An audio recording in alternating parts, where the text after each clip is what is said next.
Daily Essential Metrics, Tools for a Healthier Lifestyle. But what are they? Are they important? How do we use them? I'm Shinlong, and we'll talk about that in today's journal.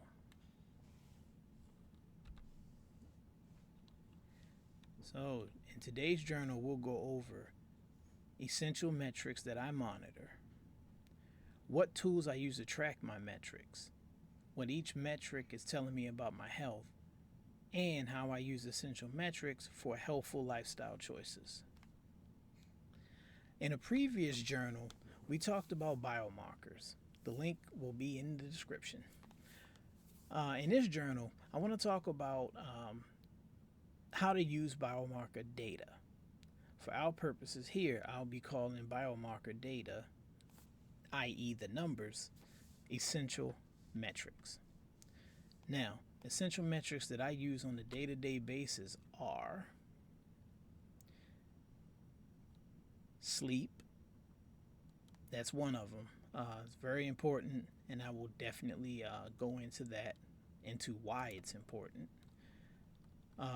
After I track my sleep, I make sure I know what my resting heart rate is and my beats per minute. After that, I like to check my morning blood sugars. That's a plus. Always check the morning blood sugars. Okay, and then after that, I check for blood pressure. That's always a thing. And then sometime before breakfast, I'll check my weight and my BIA, which I will get into later on in this video. And last but not least, at the end of the day, I like to tally up my step count, to see how many steps I got for that day. Now, we'll start with the first metric of the day that I track, which is sleep. Sleep is important for our overall well being. Lack of sleep increases insulin resistance, disrupting your body's ability to control blood sugar. Also, it raises the risk for type 2 diabetes, which is something you definitely want to avoid if at all possible. Not enough sleep can also lower testosterone levels, fellas. In fact, sleeping less than 5 hours a night can lower testosterone by 10% to 5%. Because as we sleep and recover, our body is building up testosterone that we need for the next day, throughout our day.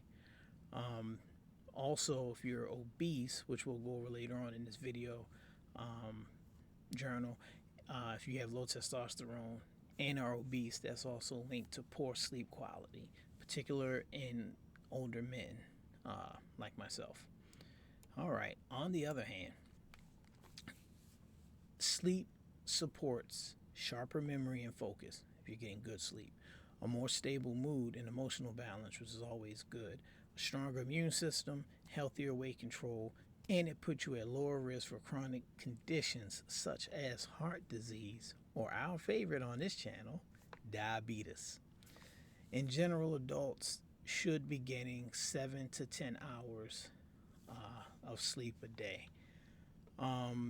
And the way that you can track this are through wearable devices. And there are a whole bunch of them on the market. Outside of a medical situation, the three that are available to us are smart rings, smart watches, and wristbands, which are pretty cool. I prefer the smart watches, but again, we'll get into that later on in the video.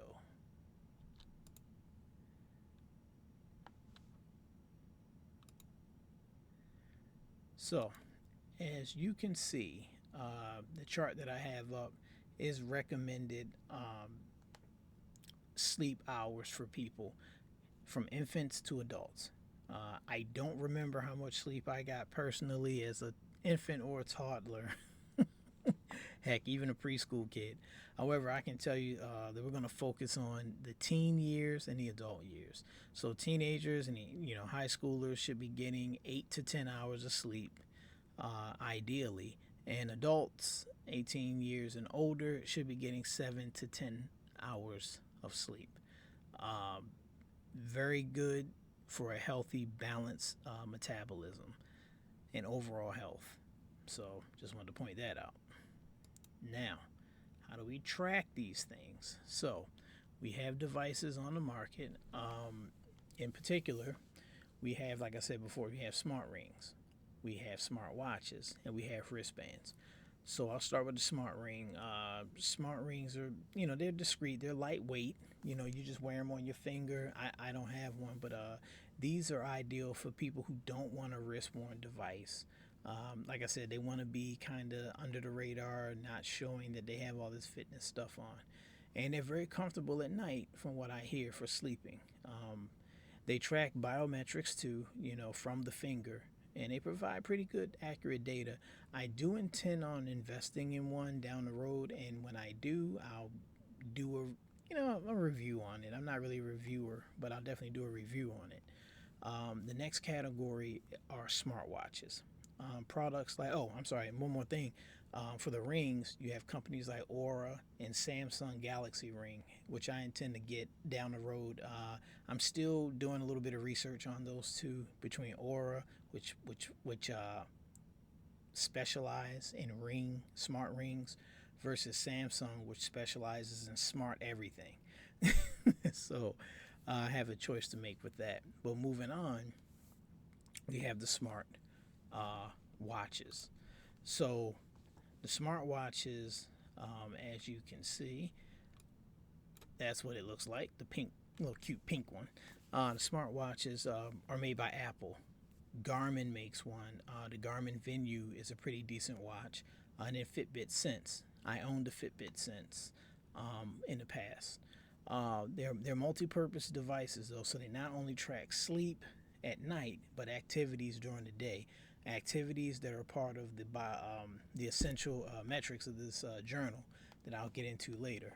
But they also have features if you're into the smartwatches, like mobile pay, and they'll send notifications from your phone straight to your wrist, so you can read text messages and emails and things like that, depending on the device. Last but not least are the wristbands. As far as I know, the two companies that make them are Whoop, and Garmin. Now with Whoop, I understand you need a subscription for that. Not a prescription, but a subscription. You subscribe. I didn't list the prices to them, but if that's something you're interested in, just drop a comment. I'll definitely index it in the video, if you will. So then you have the Garmin. Speaking of index, Garmin Index, which is a newer device. Whoop has been around for a while, but Garmin's sleep wristband is a new thing, or armband, as it will. They focus mostly on sleep. They generally have no screens, so the battery life on them is amazing compared to the power hungry smartwatches. So you just heard my AI assistant there. Okay, so to sum up, wearable sleep trackers, whether rings, smartwatches, or the wristbands, offer a variety of tracking options and make it easier to monitor your sleep. As for me, I use the Garmin Enduro 3, which, it'll be making another appearance in this video because I use it for everything. So, next essential metric that I track is my resting heart rate and beats per minute. Now, your heart rate is the number of times your heart beats in a minute or per minute, which is regulated by your body's nervous system. It can fluctuate based on your activity, your mood, or your health. So usually resting heart rate for adults are between 60 and 100 beats per minute. Now, I had some coffee not too long ago, but I can tell you that my beats per minute are 75. Not too bad. It's usually lower than that, honestly. It's usually around 68 beats per minute. But like I said, I had coffee and I'm doing the journal, so I'm pretty excited. Although fit individuals healthy, fit individuals can have numbers way lower than this. I happen to know a person whose numbers drop down into like 45 to 50 beats per minute, and he's in excellent shape. I've seen him run for miles. He's stays in the gym. He's in excellent, cardiovascular shape. That's on the healthy extreme end. Now, on the other end of that, if you have a low heart rate that's too slow, your beats per minute are too slow, this could be a sign of an underlying problem. So if you're tracking your own biometrics when it comes to the beats, the resting heart rate, and it's extremely low, and you're not an extremely fit person, you may want to get that checked out. So these are some of the items and options we have on the market for tracking, for tracking health rate. So like I said, again, we're delving into smartwatches and even the ring, the Oura rings. But they all use the same technology. They use an optical sensor that shines a light through your skin, and it detects the flow of blood in your pulse, basically your blood pulse. Many devices like Apple Watches, the Samsung Galaxy Watches, and the Fitbits also have an ECG, electrocardiograph. Mine does. I can definitely take that on my Garmin. And what it does is it measures the heart's electrical activity. So that that's definitely worth mentioning. I'll also toss in an honorable mention for our good buddy. If you're an athlete, not an athlete but a very active person, I'll mention the chest strap.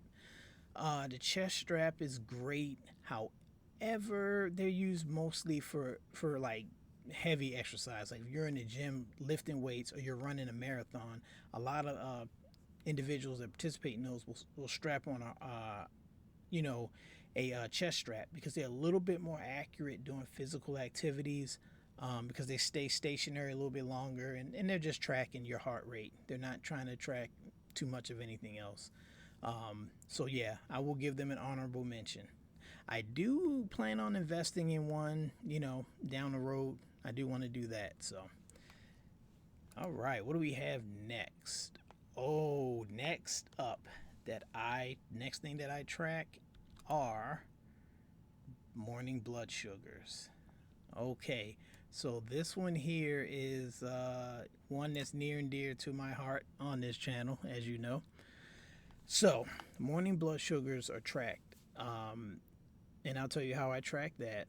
But basically, I want to go over the numbers really quickly. We've been over this data in a previous journal, but I want to go over it again really quickly. So we'll start from the bottom. If you are diabetic, your morning sugars ideally should be between 80 and 130 milligrams per deciliter. When that's a person who's diabetic and they're controlling their blood sugar. Next up will be a pre-diabetic, someone with pre-diabetes.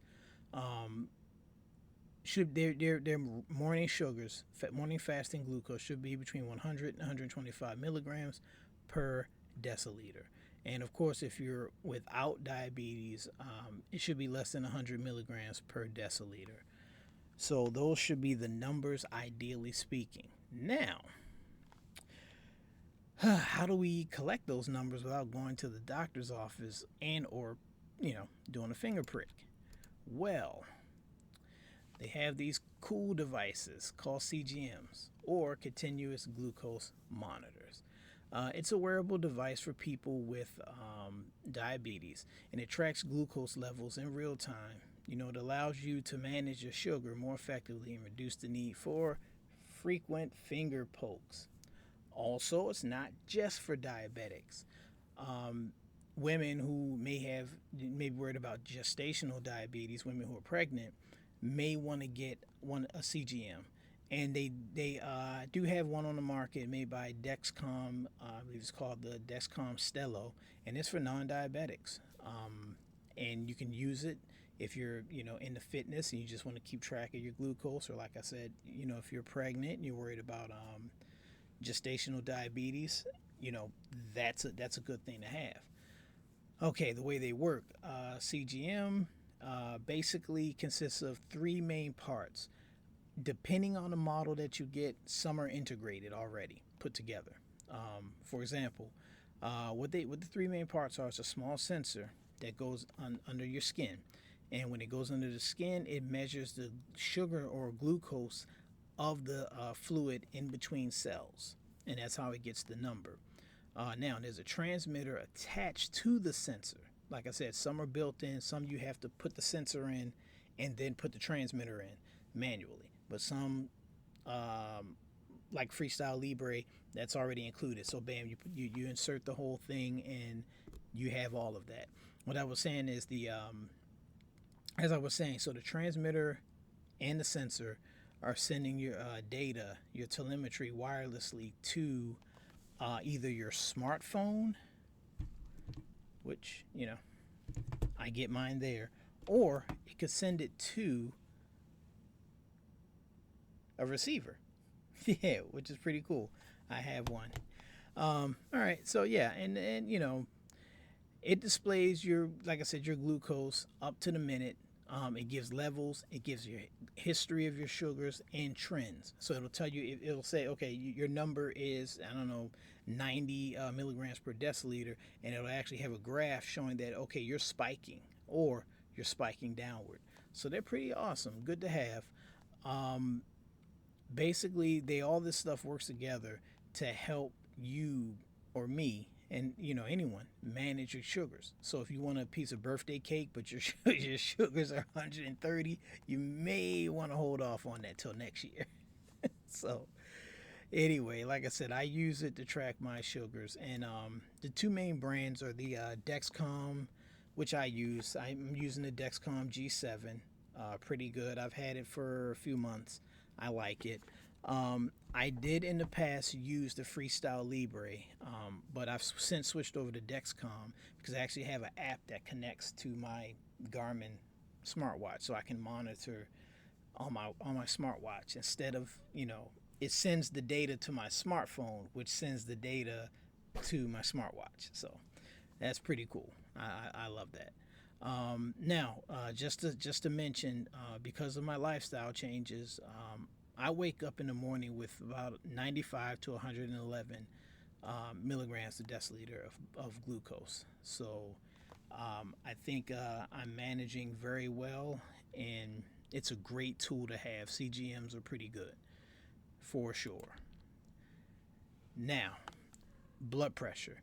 That is the next thing I check in the morning.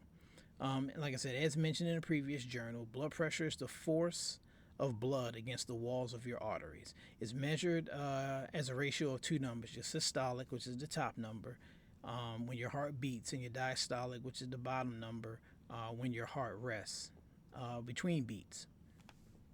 Now, what I have on the screen are the different, blood pressure levels and category.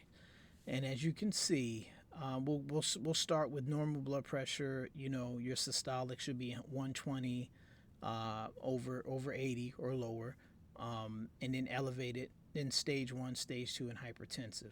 Going to the extreme, if you're looking at a blood pressure of 181 or higher systolic, and with a diastolic of 121 or higher, that you're in emergency mode. You're in crisis mode. You need to see someone right away where they can. I believe I've experienced in the past that type of hypertension, and they gave me a saline flush to help lower the blood pressure. But I was in a crisis mode. That was an emergency situation, and luckily I was at a medical facility when it happened. So, but you don't want to be in that position. Any event, tools for tracking your blood pressure at home.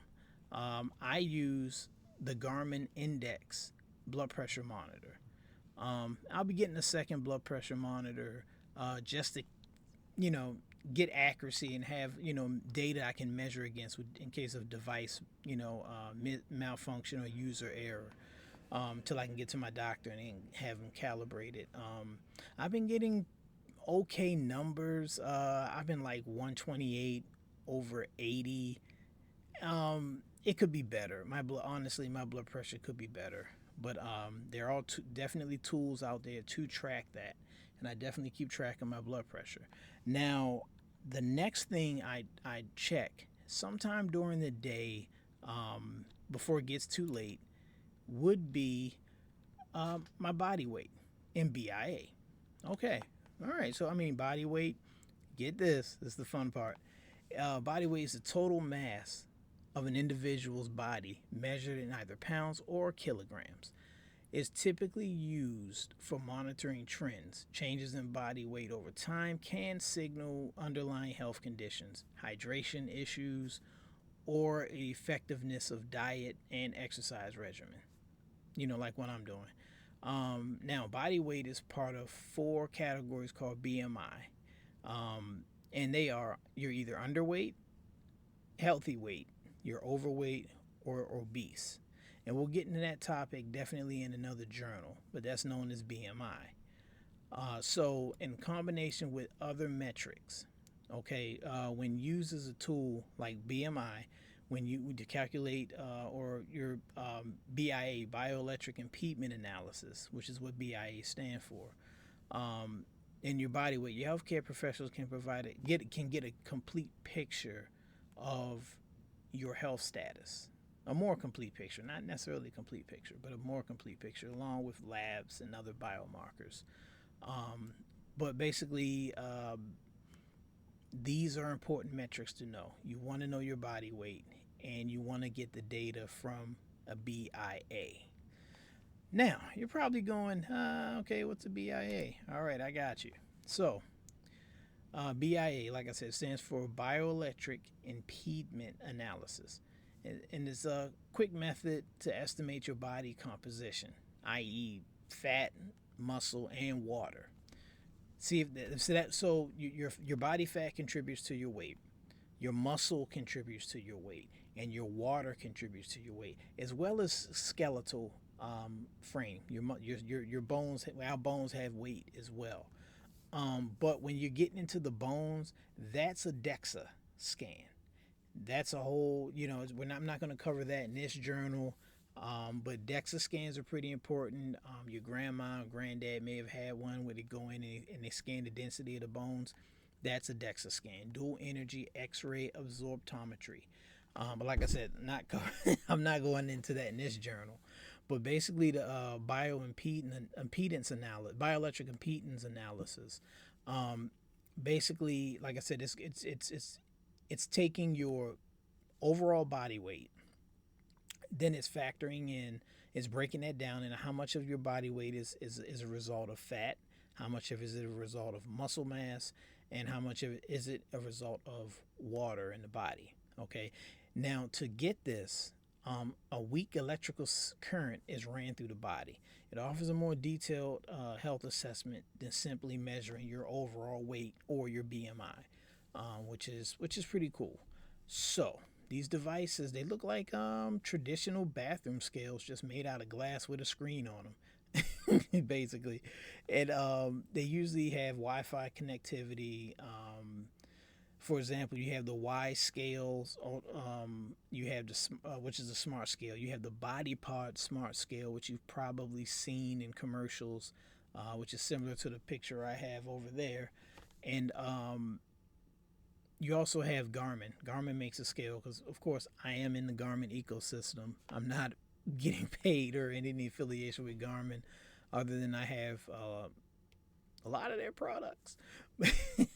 But in any event, I used the Garmin scale to track my weight, smart scale, and this does have all of that I mentioned. I'm trying to get this in the camera. There we go. This has all that I mentioned. It looks like a regular, normal bathroom scale, and there's the screen and everything. So yeah, that's what I use, and like I said, it has the BIA in it. It tracks a lot of stuff, and I love it. I love it. So weight, body weight, and BIA are definitely essential metrics that should be tracked daily. Now, moving on to the next essential metric And the last essential metric would be step counts. Okay, so walking daily provides a variety of health benefits, such as lowering your risk of early death, which is always good, heart disease, and chronic conditions like diabetes. Okay, and high blood pressure as well. I personally use walking as a way to decrease negative health impacts of my multimorbidity, as I mentioned before. Although 10,000 steps is a popular goal, I aim for that 3 days out of the week. Research shows that you can get excellent amount of benefits. Um, you I don't believe this. You can get excellent amount of benefits with just 7,000 steps, depending on your age. It's recommended that you that you start slow and aim for about 3,000 steps. That's a trip to the grocery store. Go there and walk around. And if the weather is bad, you can go walk around in the local mall. That's what I tend to do. But don't shop. Remember, they'll get you. All right, so step counting is a simple and effective way to monitor your physical activity. It also lets you improve your health, and you can set fitness goals just with step counts. Every little bit helps. Now, steps can be tracked with dedicated devices, smartphones, smart watches, and smart rings. They rely on accelerometers to measure your movements, but also like Garmin satellite. Garmin will lock onto you with the satellite and tell you how many steps you took, how many stairs you went up, and your elevation and things like that using accelerometers and altimeters built into the watch. But I'll cover that in another journal. So wearable trackers, like I said, like Fitbit, they do this as well. Apple Watch will do it. Garmin watches, smart rings, Warren, consistently they offer dedicated tracking, and additional metrics like heart rate and sleep patterns. Um, you know, that's what I use as a smartwatch, so I, again, will get a ring for sure. Now, daily step counts. So steps can be traced with dedicated devices, as we just talked about, So let's go into some key takeaways. Um, for me, one of the key takeaways is definitely I track my 6 daily essential metrics. Okay, they are key to knowing what my health levels are in real time. Based on my daily metrics, I can customize and adjust my levels to my lifestyle activity. Smart scales, fitness trackers are vital tools for putting it all together. All this helps me and my healthcare professionals with my overall well-being. So I definitely encourage you to write down these daily health essentials. Research what devices and options are good for you, and then you can definitely start implementing these protocols for monitoring your health. So that's all I have for today, guys. Thanks for watching. Um, you know, Leave a comment, like, and subscribe. That really helps me out. Like I said, more content to come, and I appreciate you watching. So just remember, identify your adversaries, commit to your adherence, and take back your health and vitality.